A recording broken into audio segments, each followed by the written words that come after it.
Welcome to Free Mind Tutorial. मैं Ravi Ranjan Kumar Free Mind Tutorial पर आपका स्वागत करता हूं। दोस्तों, मैं करंट अफेयर्स श्रृंखला का एक सीरीज चला रहा हूं। मैं करंट अफेयर्स वर्ष 2021 के नाम से लेकर के आता हूं। डेली 10 करंट अफेयर्स लेकर के आता हूं। उसी कड़ी में ये हमारा अगला वीडियो है। फ्रेंड्स, अगर वीडियो अच्छा लगता है तो शेयर, लाइक और सब्सक्राइब जरूर कर दिया कीजिए और कमेंट्स करके बताइए कि और इसमें हम क्या बेहतर कर सकते हैं। कैसा वीडियो आपको लग रहा है ज़रूर बताइए। इससे हमारा जो है हौसला बढ़ता है और वीडियो बनाने का मन करता है। तो आइए इसी कड़ी में हम पहले प्रश्न की ओर चलते हैं। यह करंट अफेयर्स का अगला सीरीज 11वां सीरीज है। इससे पहले 10 वीडियो हमने अपलोड कर दिया है, उसको आप जा करके हमारे चैनल पर देख सकते हैं। तो आइए, पहला प्रश्न है हमारा, CSIR ने पानी को कीटाणुरहित करने के लिए किस नए तकनीक की शुरुआत की है? तो किस नए तकनीक का शुरुआत की है? स्वास्तिक। किस नए तकनीक का शुरुआत किया है? स्वास्तिक। बात आई है CSIR का, तो इसके बारे में कुछ जानकारी लेते हैं। CSIR मतलब नेशनल केमिकल लेबोरेटरी के साथ इसका जो है CSIR जो है नेशनल केमिकल लेबोरेटरी पुणे ने प्राकृतिक तेलों का उपयोग करके पानी कीटाणुरहित करने के लिए स्वास्तिक नामक एक नई तकनीक शुरू की है। इसे इसलिए लॉन्च किया गया था कि स्वास्तिक पानी से होने वाले बीमारियों का कारण बनने वाले रोगजनक सूक्ष्म जीवों को नष्ट करता है। आइए इससे और कुछ जानकारी लेते हैं। CSIR क्या है? तो वैज्ञानिक तथा औद्योगिक अनुसंधान परिषद भारत सरकार का एक ये है। इसका अगर फुल फॉर्म इंग्लिश में जाने CSIR का तो होता है council of scientific and industrial research. CSIR का क्या होता है full form? Council of scientific and industrial research. यह एक स्वायत्त संस्था है। भारत के प्रधानमंत्री इसके क्या होते हैं? अध्यक्ष होते हैं। CSIR का स्थापना कब हुआ था? 1942 में हुआ था। CSIR का स्थापना कब हुआ था? 1942 में हुआ था। आइए अगला प्रश्न देखते हैं अपना। कैबिनेट ने सतत शहरी विकास पर भारत और किस देश के बीच समझौता ज्ञापन को मंजूरी दी है? तो जापान। इसका आंसर क्या है? जापान। क्वेश्चन क्या है? कैबिनेट ने सतत शहरी विकास पर भारत और किस देश के बीच समझौता ज्ञापन को मंजूरी दी है? तो कौन सा है ये? जापान है। आइए जापान का भी देख लेते हैं कि जापान का भी प्राइम मिनिस्टर कौन है? Yoshihide Suga. योशिहिदे सुगा यहाँ के क्या हैं? प्राइम मिनिस्टर हैं। राष्ट्रपति कौन है? तो Shinzo Abe. Shinzo Abe Japan के राष्ट्रपति हैं। अगला प्रश्न हमारा तीसरा प्रश्न है। तीसरा प्रश्न में है दोस्तों, केंद्रीय मंत्रिमंडल ने सभी राज्यों और केंद्र शासित प्रदेशों में नए कानून बनाकर या मौजूदा रेंटल कानून में आवश्यकता अनुसार संशोधन करने का अनुकूलन के लिए किस एक्ट को मंजूरी दे दी है? तो मॉडल टेनेंसी एक्ट को। किस एक्ट को मंजूरी दी है? मॉडल टेनेंसी एक्ट को। हमारा अगला प्रश्न है, चौथा प्रश्न, ब्रिक्स विदेश मंत्रियों की वर्चुअल बैठक आयोजित की गई। इसमें भारत की ओर से किसने भाग लिया? तो एस जयशंकर ने। भारत की ओर से इसमें किसने भाग लिया? एस जयशंकर ने। क्वेश्चन क्या है कि ब्रिक्स विदेश मंत्रियों का भी वर्चुअल बैठक हुआ है, उसमें भारत की ओर से किसने भाग लिया है? तो एस जयशंकर। एस जयशंकर भारत के भी विदेश मंत्री हैं। विदेश वाला देखते हैं कार्यभारी। तो आइए ब्रिक्स से संबंधित कुछ बात जानते हैं कि ब्रिक्स की स्थापना कब हुआ था? 2006 में हुआ था। और 2021 ब्रिक्स सम्मेलन कहाँ होगा? तो भारत में होगा। 2021 का ब्रिक्स शिखर सम्मेलन कहाँ होगा? भारत में होगा। मुख्यालय कहाँ है इसका? चीन के शंघाई शहर में है। ब्रिक्स का मुख्यालय कहाँ है? चीन के शंघाई शहर में है। 2014 में ब्रिक्स बैंक की भी शुरुआत हुई थी। इसके अभी अध्यक्ष कौन है? तो मार्कोस ट्राइजो। मार्कोस ट्राइजो इसके अध्यक्ष हैं ब्रिक्स बैंक के। ब्रिक्स बैंक को हम लोग न्यू डेवलपमेंट बैंक के नाम से भी जानते हैं। तो इस प्रश्न से हमको इतनी सारे पॉइंट देखने को मिला। आइए अगला प्रश्न, पाँचवें प्रश्न पर चलते हैं हम। पाँचवा प्रश्न है हमारा,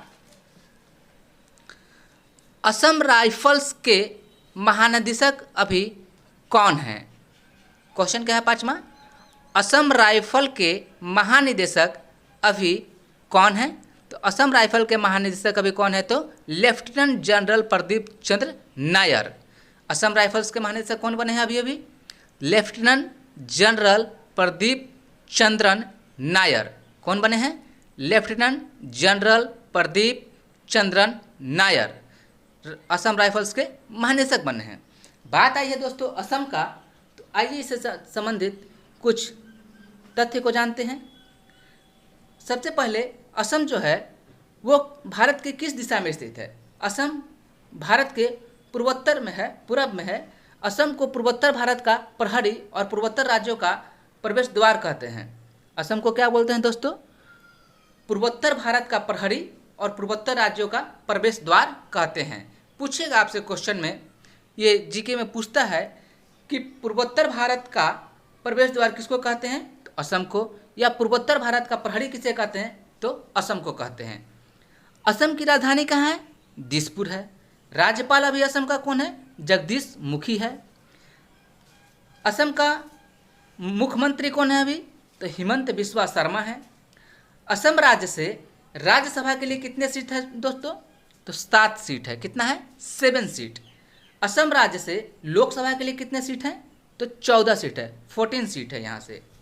असम की प्रमुख नदी कौन सी है? ब्रह्मपुत्र नदी है। असम की प्रमुख नदी ब्रह्मपुत्र नदी है। विश्व का सबसे बड़ा नदी स्थित द्वीप माजुली असम में ही है। क्या है? विश्व का सबसे बड़ा नदी स्थित द्वीप। पूछता है अलग से क्वेश्चन कि विश्व का सबसे बड़ा नदी स्थित द्वीप कौन सा है? तो माजुली। कहाँ है? असम में ही है। यहाँ पे काजीरंगा राष्ट्रीय उद्यान है। यहाँ पे क्या है? काजीरंगा राष्ट्रीय उद्यान है। मानस नेशनल पार्क है। कामाख्या मंदिर यहीं पे है। माजुली द्वीप मैंने आपको बताया ही। हुओ लोंगा पार गिब्बन वन्यजीव अभयारण्य भी असम में है। काकोचांग झरना असम में है। तोकलाई चाय अनुसंधान केंद्र असम में है। कौन सा? तोकलेई चाय अनुसंधान केंद्र असम में है। नमेरी नेशनल पार्क असम में है। हफलोंग झील असम में है। अम्बुबाची मेला असम में लगता है। यह क्वेश्चन जो है पूछ लिया गया है। अम्बुबाची मेला कहाँ लगता है? तो असम का बहुत ही प्रसिद्ध मेला है अम्बुबाची मेला, ये असम में लगता है। आइए अगला प्रश्न, छठे प्रश्न की ओर चलते हैं। छठा प्रश्न है हमारा, राष्ट्रीय मानवाधिकार आयोग NHRC के अध्यक्ष कौन है अभी? तो जस्टिस अरुण कुमार मिश्रा। राष्ट्रीय मानवाधिकार का दोस्तों जो है कोई जो अध्यक्ष होता है वो सुप्रीम कोर्ट के रिटायर्ड जज होते हैं। ये ऑलरेडी अरुण कुमार मिश्रा जो है सुप्रीम कोर्ट के जज रह चुके हैं, जो अभी राष्ट्रीय मानवाधिकार आयोग के अध्यक्ष बने हैं। तो कौन है? जस्टिस अरुण कुमार मिश्रा। राष्ट्रीय मानवाधिकार आयोग के अध्यक्ष कौन है? जस्टिस अरुण कुमार मिश्रा। इसको याद रखेंगे। आइए NHRC के बारे में कुछ जानकारी लेते हैं। NHRC का फुल फॉर्म क्या होता है? National human rights commission. क्या होता है? National human rights commission. NHRC एक क्या है? स्वतंत्र वैधानिक संस्था है। स्वतंत्र वैधानिक संस्था है NHRC। पूछ लिया जाता है कि किस तरह का संस्था है? स्वतंत्र वैधानिक संस्था है NHRC। स्थापना कब हुआ था NHRC का? 12 अक्टूबर 1993 को, यानी कि 12 अक्टूबर 1993 में NHRC का स्थापना हुआ था। आइए अगला प्रश्न, 7वां प्रश्न देखते हैं। WHO ने वैश्विक उपयोग के लिए किस चीनी वैक्सीन को मंजूरी दी है? फिर से क्वेश्चन देखिए। WHO वर्ल्ड हेल्थ ऑर्गेनाइजेशन ने वैश्विक उपयोग के लिए किस चीनी वैक्सीन को मंजूरी दी है? तो सिनोवैक को। किसको दिया है? सिनोवैक को। दोस्तों बात है ये WHO का, तो इससे जुड़े कुछ 2-3 तथ्य को जानते हैं। WHO की स्थापना कब हुआ था? 7 अप्रैल 1948 को। WHO की स्थापना कब हुआ था? 7 अप्रैल 1948। WHO के सदस्य अभी कितने हैं वर्तमान में? तो 194 सदस्य देश हैं तथा 2 संबंध सदस्य देश हैं। WHO के सदस्य कितना है? 194 सदस्य देश हैं इसके तथा 2 संबंध सदस्य हैं। मुख्यालय कहाँ है WHO का? तो जिनेवा। जिनेवा कहाँ पड़ता है? स्विट्जरलैंड में।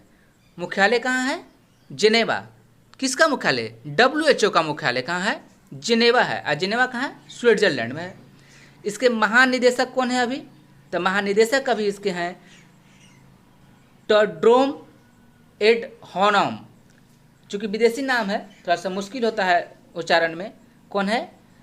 टेड्रोस एडहानोम, टेड्रोस एडहानोम, याद रखिएगा, टेड्रोस एडहानोम इनका जो है महानिदेशक है, विदेशी नाम है, थोड़ा सा अटपटा होता है। उप निदेशक कौन है? तो सौम्या स्वामीनाथन। उप महानिदेशक कौन है WHO का? तो सौम्या स्वामीनाथन, ये भारतीय मूल की हैं, बहुत ही सिंपल नाम, सौम्या स्वामीनाथन, बहुत चर्चित व्यक्ति सौम्या स्वामीनाथन, इनको याद रखिएगा। क्वेश्चन अगर पूछता भी है तो सौम्या स्वामीनाथन। दोस्तों एक बात ध्यान रखिएगा कि करंट अफेयर वही इंपॉर्टेंट होता है जिसका संबंध भारत से जुड़ जाता है। विदेश के अगर अंतर्राष्ट्रीय घटना की बात करते हैं तो सभी अंतर्राष्ट्रीय घटनाएं प्रमुख नहीं हैं, लेकिन जिसका संबंध भारत के साथ अटैच हो जाता है, जिसका भी चर्चा भारत के साथ हो जाता है अंतर्राष्ट्रीय करंट अफेयर्स में, तो वो करंट अफेयर्स हमारे लिए इम्पॉर्टेंट हो जाता है। ऐसे बहुत सारे करंट अफेयर्स हैं अंतर्राष्ट्रीय में जो हमारे लिए उपयोग का नहीं है। फिर जो विश्व स्तर पर जो घटनाएं घटती है, जैसे कुछ भी बड़ा डिजास्टर आ गया या फिर कुछ ऐसा हो गया, तो फिर उसको हम इम्पोर्टेंट मानते हैं, या फिर UNO में कुछ ऐसा बदलाव आया तो वो इम्पोर्टेंट होता है। लेकिन और भी किसी देश के साथ कोई भी घटना घटती है तो वो हमारे लिए उतना इम्पोर्टेंट नहीं होता है जब तक कि उसका संबंध भारत से नहीं हो जाए, जब तक कि वहाँ पे हमारा PM राष्ट्रपति जाकर के कुछ मेमोरेंडम साइन ना कर दे, तो वो इम्पॉर्टेंट नहीं होता है। इसलिए जो भारत के परिप्रेक्ष्य में जो करंट अफेयर्स है वही हमारे लिए इम्पॉर्टेंट है। इसलिए ध्यान रखिएगा कि जब भी आप कोई पेपर मैगजीन्स वगैरह पढ़ें तो भारत के परिप्रेक्ष्य में जो करंट अफेयर्स आपको दिखाई देता है वो आपके लिए इम्पॉर्टेंट हो जाता है। ये फैक्ट जो है ध्यान रखना चाहिए। ये एक पढ़ने का तरीका है दोस्तों। आइए अगला प्रश्न, 8वें प्रश्न की ओर चलते हैं। किस 2 व्यक्ति को अभी राज्यसभा के लिए मनोनीत किया गया है? तो राज्यसभा के लिए किन 2 व्यक्ति को मनोनीत किया गया, चूँकि हम लोग जानते हैं, चर्चा भी करेंगे इसमें अभी थोड़ा सा हम राज्यसभा के बारे में। कौन कौन है? महेश जेठमलानी पेशे से वकील हैं, और पूर्व पत्रकार स्वप्न दास गुप्ता। कभी कभी पूछ देता है महेश जेठमलानी का संबंध किस क्षेत्र से है, तो वकीली से, कानूनी से, ऐसा कुछ रहेगा ऑप्शन। तो आप जान जाइए कि महेश जेठमलानी एक वकील हैं जिनका अभी जो है राज्यसभा के लिए मनोनीत किए गए हैं, राज्यसभा के सदस्य के लिए हैं। और पूर्व पत्रकार स्वप्न दास गुप्ता, 12 व्यक्ति का जो है राज्यसभा में मनोनीत किया जाता है राष्ट्रपति द्वारा। आइए उसके बारे में कुछ जानते हैं राज्यसभा के बारे में। राज्यसभा के बारे में दोस्तों सबसे पहले यह भारतीय लोकतंत्र की क्या है, ऊपरी सदन कहलाता है। ये भारतीय लोकतंत्र में क्या कहलाता है? ऊपरी सदन और निचली सदन। निचली सदन कौन सा है? लोकसभा। ऊपरी सदन राज्यसभा। तो ये भारतीय लोकतंत्र की कौन सा है? ऊपरी सदन है। राज्यसभा में कुल कितने सीट है दोस्तों?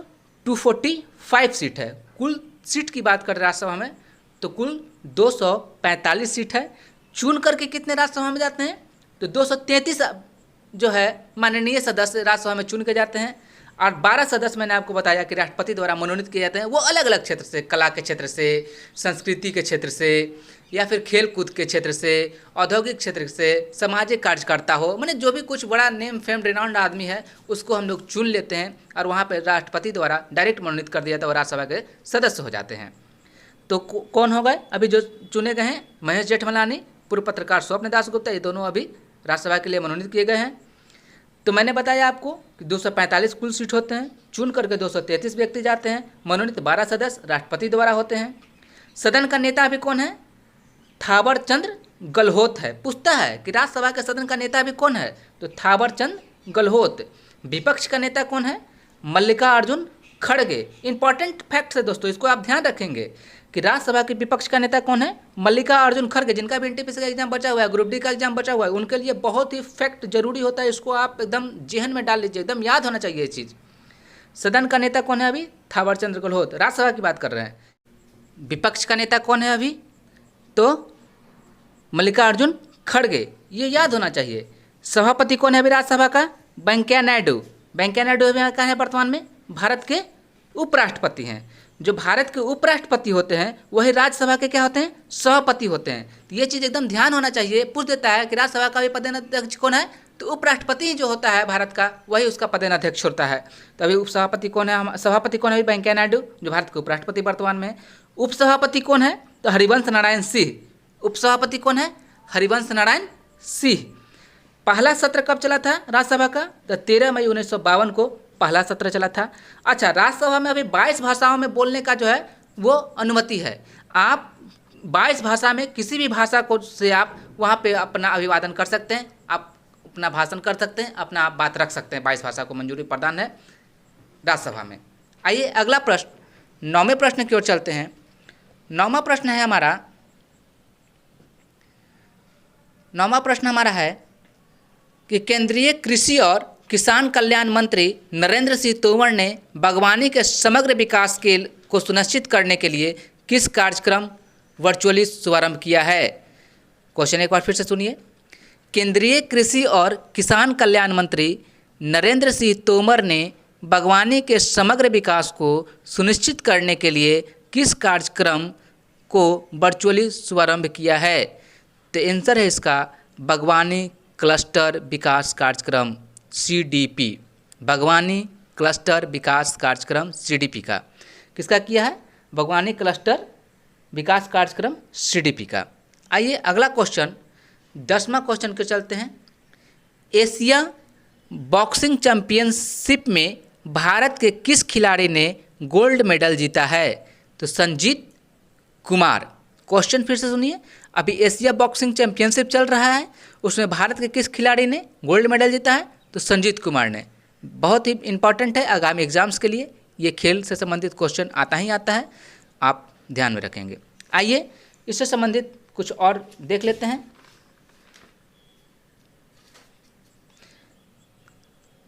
बात कर रहे थे बॉक्सिंग की, तो बॉक्सिंग जो है 91 किलोग्राम भार वर्ग में स्वर्ण पदक जीता है संजीत कुमार ने। पूछेगा कि कितने किलोग्राम भार वर्ग में संजीत कुमार ने एशिया बॉक्सिंग चैंपियनशिप में गोल्ड मेडल जीता है? तो 91 किलोग्राम भार वर्ग में, 91 किलोग्राम। ये एशिया बॉक्सिंग चैंपियनशिप हो कहाँ रहा है? तो दुबई में हो रहा है। कहाँ हो रहा है? दुबई में हो रहा है। ये संजीत कुमार किसको हरा करके ये गोल्ड मेडल जीता है? तो वासिली लेविट को हरा करके, वासिली लेविट को हरा करके संजीत कुमार ने एशिया बॉक्सिंग चैंपियनशिप में गोल्ड मेडल जीता है। दोस्तों उम्मीद करते हैं आपको ये वीडियो अच्छा लगा होगा। अच्छा लगा है तो वीडियो को शेयर कर दीजिए, लाइक कर दीजिए, सब्सक्राइब कर दीजिए और कमेंट्स कीजिए कि और क्या बेहतर हम कर सकते हैं आपके लिए। Thanks for watching, thanks for being with me, thank you very much.